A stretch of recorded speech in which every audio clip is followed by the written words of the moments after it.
What's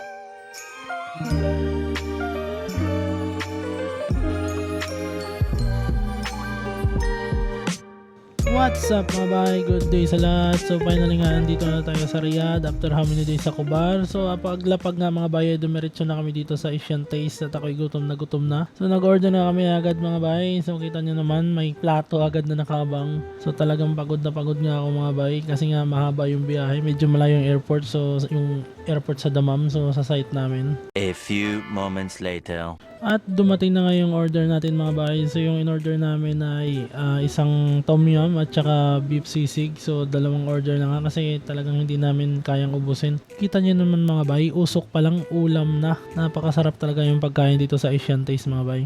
So ito nga ay located sa Malas mga bahay, no? So malapit to sa opisina namin at yung pinakamalapit na landmark nito ay yung National Hospital dati.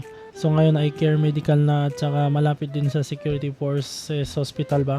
So dito lang to sa Malas mga bay. So try nyo pasyalan, ipipin ko na lang sa description. So check nyo na lang.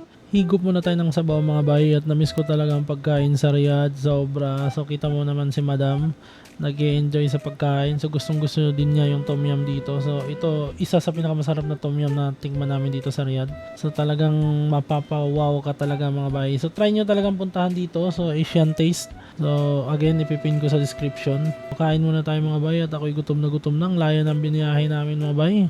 Kahit eroplano 1 hour lang pero alam mo naman biyahe pa tapos maghihintay ka pa sa airport. So kwentahin nyo na lang. So mga 4 hours din yun. Talagang nakakapagod. So marami ka pang pagpipilian dito mga bay at napakaganda yung lugar nila. So sobrang laki. So malawak, maliwalas at saka masarap kumain talaga. Sarap ng pagkain. A few moments later. So yun na mga bay, kita niyo naman si Madam, busog na yan, pati rin ako.